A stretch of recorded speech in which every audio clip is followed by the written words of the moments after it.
Hey train fans, I'm Rocky Canyonero, and this is the Rockwall Canyon Railroad. Well, this weekend we picked up another 6 inches of snow. Learning my lesson from last time, I've assigned one of Canada's Via Rail FAs to lead the power for the cleanup. And we're not taking any chances this time. We've brought out our wedge plow to lead the way as well. Well, this proved to be very successful this time. We had no major derailments. A couple times the ice got under the plow, but nothing too bad. Sadly, the cold temperatures wiped out the battery on my camera, and so you'll have to take my word on the success. Alright, well, moving ahead to Sunday, you can see quite a bit of the melting has occurred. Our Alco S4 number 1055 is preparing some switching duties in the freight yards here at St. Patrick's. He's making his way up to the freight loop here, which is still partially buried in snow. Making its way back to collect some freight cars, and finally grab a caboose. Alright, I think we'll speed things up a bit here so we can get on to other content.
Alright, as we roll into Blimpton, you can see we have a short little train today. We've got a couple of tank cars. We've got some titanium oxide on there, and an empty cattle car, and a new caboose to the Rockwall Canyon Railroad.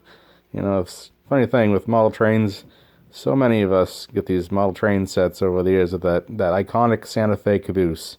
And just had to have it. I saw one for sale recently that was at a good price, and pulled the trigger on that, and now I've got it.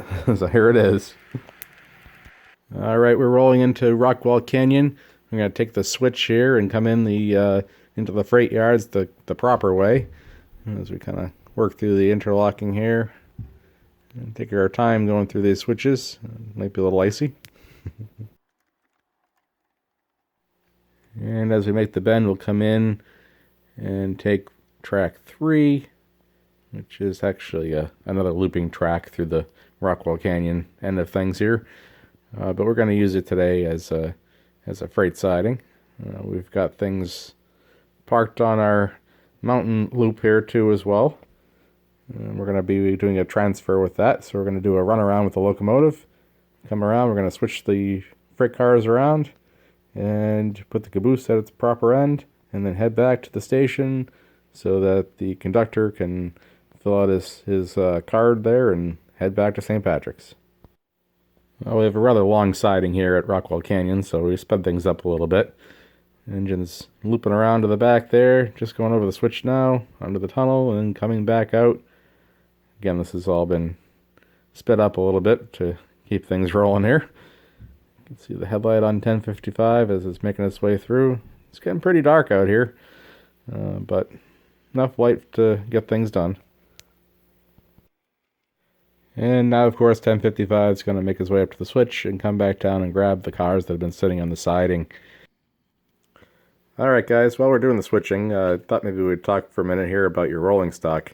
Now, how many of you guys have rolling stock that looks like this, right out of the box, brand new, little yellow, bright yellows? Maybe you have a tank car that's got, you know, a white finish that doesn't have oil stains all over it, doesn't have its yellow frame painted up. Well, what if I told you could have your cars looking like this? Well, just the thing, J&A Weathering out of northern Massachusetts can hook you up. They can have your cars looking dirty and weathered. Just follow the show notes below in the YouTube description. Alright, here comes 1055, getting ready to make the hitch.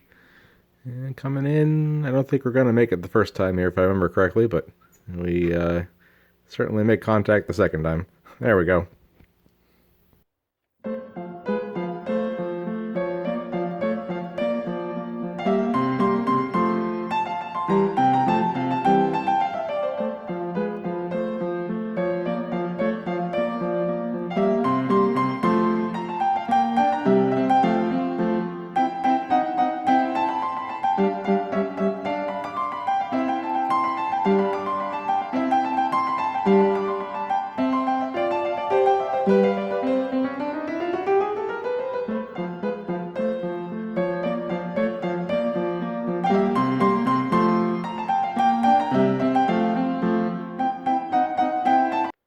Okay, and there we have our train crew at the station, making their train orders and getting ready for the next move back to St. Patrick's.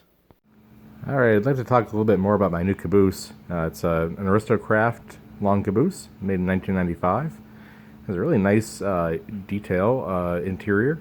You know, bathroom in there, sink, bunks, everything. Now, one of the drawbacks to these old cabooses are the wheels. They come with a larger wheel than the standard Aristocraft wheel. While not terrible, these cast wheels have a plastic joiner between them that can become brittle and break over time. And so I like to replace them with a machine wheel. These are from the train department. Yeah, Jason over there has acquired the Sierra Valley line of wheels, which are excellent. They're more of a fine scale flange, as you can see. In this photo we're showing the wheel diameter comparison. The Pennsylvania car has a standard Aristocraft or USA train size metal wheel, and the Santa Fe caboose has the Sierra Valley SV4 wheel, which is the largest size that they produce. And so while the standard wheels work fine, they do so a little bit low. The steps come a little close to hitting the ground, and I think that the larger wheels just look better. They have more presence on the rails. The other thing I'm playing around with are the trucks. You can see on the Chicago, Burlington, and Quincy car, we've got a more aggressive looking hatch on those wheel bearings, which are really cool looking truck. Those are actually from the slopeback tender. Looking forward to trying some of those Sierra Valley wheels in those, see how that looks. And so now with all these cabooses, I'm thinking I might try to paint some of them in my paint scheme. I like the yellow and black scheme that I've got going with these boxcars, so I might try to do something like that. Alright, now moving forward, another comparison of the wheels, the large wheels on the caboose, the Bachmann wheels. Here we have Sierra Valley 3 wheels, which is the same size as Aristocraft wheels. I can see a comparison of Aristocraft to AML wheels. And we can see the SVE 3 Sierra Valley wheel compared to the AML wheel. They're about the same diameter, actually. And if you've never been to the train department website before, here's a glimpse at it, granted sideways. You can see the pricing for his individual axles, which is right on par with Bachmann and everyone else. And speaking of Bachmann, I'm sure some of you have seen our equestrian car here. My daughter is really into horses, so we had to get one of these cars. We did a quick little overhaul on it, put some KD 906 couplers on there, and that's really all it needed. Now, one other little project in the shop is this little Bachmann Davenport. We're trying to change it over into more of a British outline engine. I think it's going to be pretty cool. We'll paint it up in this black and yellow scheme and get it going with the freight trucks. And of course, I think there's plenty of room for buffers on that front beam there, huh?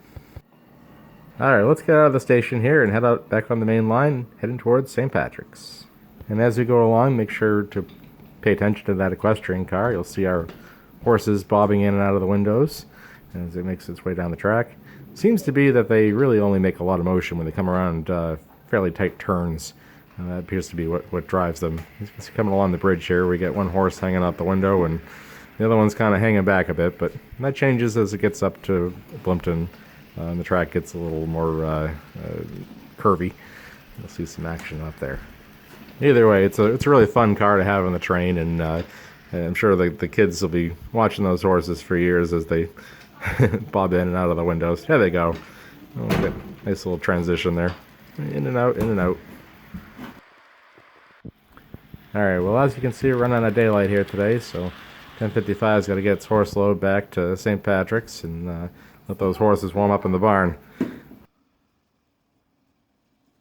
Alright, well, I thought before we put everything away, I'd put all the cars together and take one more little night run down the track here. One more big loop with all the cars together.